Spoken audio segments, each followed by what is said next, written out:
Hello students, आज मैं आपको बताऊंगी कि टैली प्राइम में हम एजिंग टेबल को कैसे क्रिएट करते हैं और इस एजिंग टेबल का जो है वो फायदा क्या होता है। देखो, एजिंग टेबल जो है वो आपके अकाउंट रिसीवेबल में जितने भी आपके इनवॉइसेस हैं, एक किसी भी इनवॉइस को जो है वो कब ड्यू हो रही है, अगर वो ड्यू हो चुकी है तो वो अगर पेमेंट आपको रिसीव नहीं हुआ है तो कितने दिन हो गए कि आपको पेमेंट रिसीव नहीं हुआ, क्योंकि उसके बेसिस पर आप अपने कस्टमर्स को रिमाइंडर देते हो। ठीक है, जहाँ अगर तो बहुत ज़्यादा दिन हो गए हैं इनवॉइस ड्यू होने पर तो फिर आप कोई लीगल नोटिस भी इशू करते हो। लेकिन हमें पता तो होना चाहिए कि एक ऑर्गेनाइजेशन में जितनी भी इनवॉइसेस हैं उनमें से किन किन की पेमेंट जो है वो ड्यू है और कितने दिन हो चुके हैं कि वो पेमेंट जो है वो ओवर ड्यू है।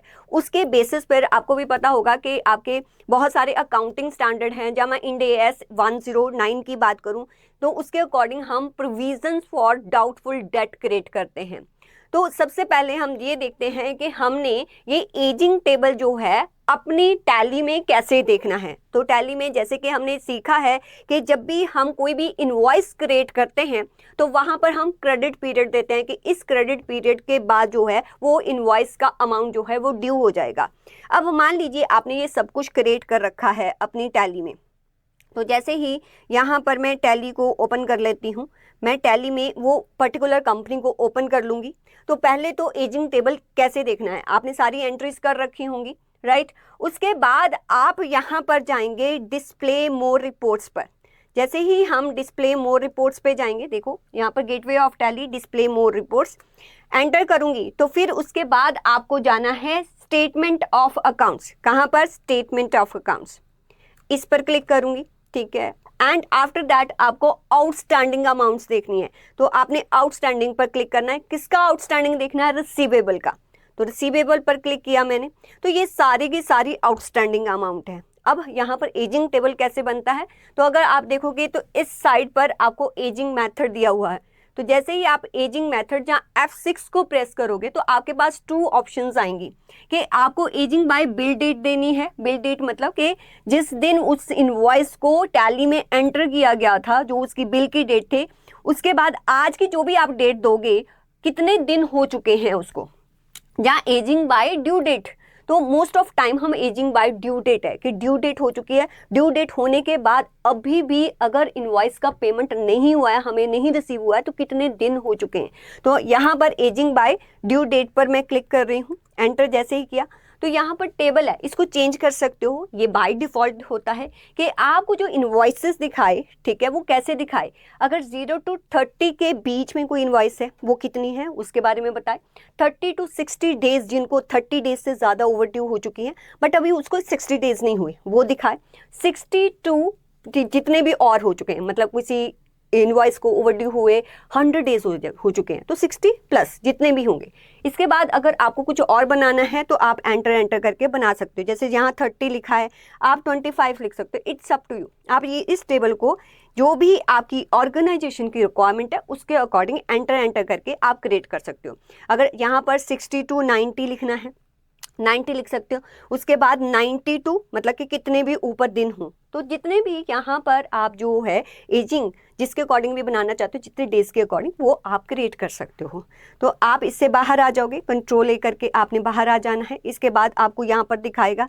अब यहाँ पर डेट देनी है, मैं Alt F2 करके यहाँ पर डेट देती हूँ। मेरा जो ये डेटा बना हुआ है ये मैं 1 अप्रैल 2022 से बना हुआ है, तो उसके अकॉर्डिंग 31 मार्च 2023 के अकॉर्डिंग कितनी इनवॉइसेस हैं उसके बारे में बताएगा। देखो यहाँ पर ये सारी इनवॉइसेस हैं, ये सारी की सारी इनवॉइसेस हैं, ठीक है, जिनको 90 डेज से ऊपर हो गया है, अभी तक पेमेंट नहीं आई। ठीक है, किस दिन तक, जो आप ईयर स्पेसिफाई करोगे। मैंने ईयर जो है वो 22-23 है, आज के दिन तक नहीं दे रहा। ठीक है, इसका इनवॉइस का डेट देखो, और जो भी आप यहाँ पर ईयर सेलेक्ट करोगे उस ईयर के एंड तक कितने दिन हो चुके हैं उसके बारे में एजिंग बताएगा ये।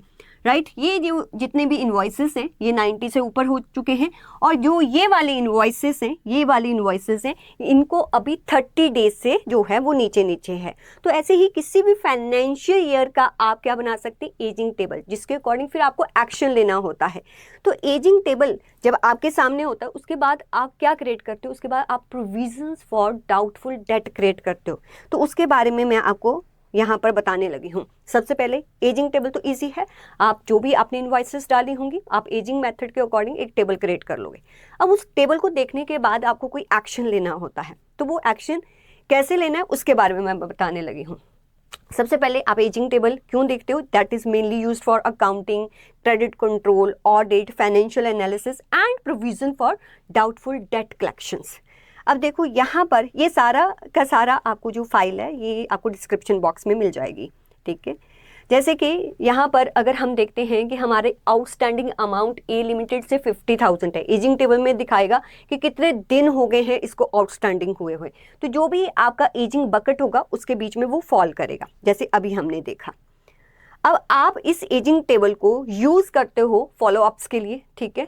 अगर कोई ऐसा कस्टमर है जिसके अभी 30 डेज से कम ही दिन हुए हैं ओवरड्यू, उसको एक आप जेंटल रिमाइंडर दे सकते हो, राइट। अगर उसके काफ़ी दिन हो गए हैं फिर उसको आप जो है क्रेडिट पर सामान देना बंद कर सकते हो और उसको कोई भी लीगल नोटिस आप भेज सकते हो। और यहाँ पर जो है जो मीन्स कह लो कि एक रीजनेबल आपको प्रोविजन फॉर डाउटफुल डेट भी बनाना पड़ता है। अगर मैं इंड AS 109 की बात करूं, वहाँ पर प्रोविजन फॉर डाउटफुल डेट नहीं कहते, वहाँ पर आप एक्सपेक्टेड क्रेडिट लॉस बोलते हो। तो वो एक्सपेक्टेड क्रेडिट लॉस कैसे क्रिएट होता है, जिन्होंने भी इंड AS पढ़ा होगा कि जो भी आपके बैड डेट्स प्रीवियसली हो चुके हैं, जो भी आपको लगता है कि इन फ्यूचर जो चेंजेस हुए हैं, ठीक है, कंपनी में चेंजेस हैं, जहाँ आपके जो डेटर्स हैं उनकी क्रेडिट वर्दीनेस में चेंजेस है, उसके अकॉर्डिंग आप जो है उस परसेंटेज को क्रिएट करते हो और फिर अपना जो भी एजिंग टेबल पर उस परसेंटेज को अप्लाई करके provision for doubtful date create करते हो। जैसे कि फॉर एग्जांपल कि 0 से 30 डेज में मेरी जितनी भी इनवॉइसेस आएंगी, एजिंग टेबल से मैं देख लूँगी कि जितनी भी इनवॉइसेस आएंगी जो भी टोटल होगा उसका 1% प्रोविजन में क्रिएट करूँगी, और 31 to 60 में जितनी भी हमारी इनवॉइसेस आएंगी उसका 5%, 20%, 50% डिपेंड अपॉन ऑर्गेनाइजेशन का काम कितना है, कितना रिस्की है, या जिनके साथ आप डील कर रहे हो उनका क्रेडिट वर्दीनेस कितना है, ठीक है।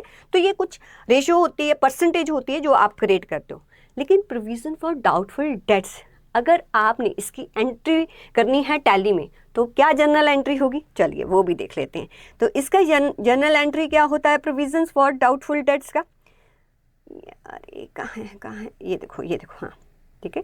देखो जैसे फॉर एग्जाम्पल मेरे डेटर्स हैं 5 लाख के, मुझे एस्टिमेट है, डाउटफुल है कि 5% मुझे जो है वो नहीं देंगे, मेरा अमाउंट नहीं आएगा क्योंकि बहुत दिन हो गए, तो मुझे 25,000 की एक जो है प्रोविज़न क्रिएट करनी है। तो प्रोविज़न कैसे क्रिएट करेंगे, profit and loss account debit 25,000 to provision for doubtful debts 25,000। तो अपने आप जो है ये आपने प्रोविज़न क्रिएट करना है, ठीक है। प्रोविजंस के अंडर ही आएगा, जो भी आपके टैली में किस हेड के अंडर प्रोविजंस के अंडर आएगा, ठीक है। ये 25,000 और 25,000 इसका आप एंट्री जो है वो क्रिएट करोगे टैली में और आपको अपने डेटर्स पर इसका इम्पैक्ट दिखाई देगा। तो ये आपको मैंने यहाँ पर बताया कि प्रोविजंस को कैसे क्रिएट करते हैं। अगर लेटर ऑन बैड डेट्स होता है कि क्या एंट्री होती है, अगर तो प्रोविजन नहीं है तो बैड डेट्स टू डेटर्स कर देंगे, उतने से डेटर्स हमारे जो हैं वो कम हो जाएंगे। लेकिन अगर आपका ऑलरेडी प्रोविज़न बना हुआ है देन डेटर्स को उसके अगेंस्ट आपने हिट करना है। देन आपका जो एंट्री होगा वो कौन सा होगा, यहाँ पर लिखा होगा provision for doubtful debt 8,000 to debtors. आप उन जो है डेटर्स को 8,000 उसको एडजस्ट कर देंगे क्योंकि already provision for doubtful date P&L में हमने हिट करवा दिया है। अब अगर एक्चुअल में कोई बैड डेट होता है सिर्फ उतने से आपने अपने डेटर्स को कम करना है।